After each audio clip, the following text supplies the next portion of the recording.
Food poisoning treatment, medicine food poisoning में क्या खाना चाहिए और क्या नहीं खाना चाहिए, आज हम इसी के बारे में बात करने वाले हैं। तो अगर आपने इस चैनल को सब्सक्राइब नहीं किया तो काइंडली सब्सक्राइब कर लें और हम इसी के साथ अपनी वीडियो को स्टार्ट करते हैं।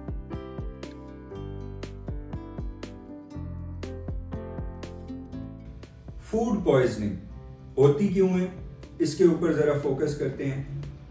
ये बाहर का जब आप लोग खाना खा लें या आपका स्टमक जो है वो यानी मैदा बहुत ज़्यादा ओवर खाना खाने की वजह से उसके अंदर इन्फेक्शन हो जाए तो आपको फूड पॉइजनिंग हो जाती है। ये इन्फेक्शन किस तरह का होता है? बाहर के जरासीम कोई हो सकता है, अमीबा, कोई प्रोटोजोआ यानी कोई भी जरासीम, बैक्टीरिया हो सकता है, वायरस हो सकता है। खैर बैक्टीरिया और वायरस के तो डिफरेंट डिजीजेज हैं, तो हम स्पेसिफिक इधर रहते हैं कि अमीबा या प्रोटोजोआ यानी ये जो छोटे छोटे वायरस या जरासीम हैं, इनकी वजह से आपको अक्सर औकात फूड पॉइजनिंग हो जाती है। बाहर का खाना खाना इज द मेन कॉज, जला हुआ तेल खाना इज द मेन कॉज, बाहर के चिप्स खाना इज द मेन कॉज। तो हम करते क्या हैं? जब पेशेंट हमारे पास आता है तो हम फर्स्ट लाइन में ट्रीटमेंट क्या देते हैं? तो सबसे पहले हम क्या है, कुछ ड्रग्स उसको आईवी लगाते हैं यानी वेन के अंदर सीधी लगाते हैं। उसमें एक राइजिक का इंजेक्शन है, ओमेप्राजोल 40 mg, वो सीधा हम वेन के अंदर लगाते हैं। उसके बाद दूसरा फ्लैजल की ड्रिप एक होती है, मेट्रोनाइडाजोल, वो हम वेन के अंदर लगाते हैं। अब ये दोनों ड्रिप्स जब हम लगा रहे होते हैं तो जाहिर सी बात है उल्टी आने का खतरा होता है, तो हम ग्रेविनेट का इंजेक्शन साथ उसको दे देते हैं। अब एक और चीज इजाफी ये याद रखिएगा कि पानी की शदीद कमी होने लग जाती है क्योंकि डायरिया हो जाता है, तो उसको बचाने के लिए हम रिंगर लैक्टेट, एक बॉटल आपने देखी होगी, वो हम लगा देते हैं साथ। हाँ, जिनको शुगर होती है उनको हम रिंगर लैक्टेट नहीं लगाते, उनको हम सिंपल जो है वो एक आम सी बोतल आपने नॉर्मल सेलाइन की देखी होगी यानी नमक वाला पानी, वो हम लगा देते होते हैं।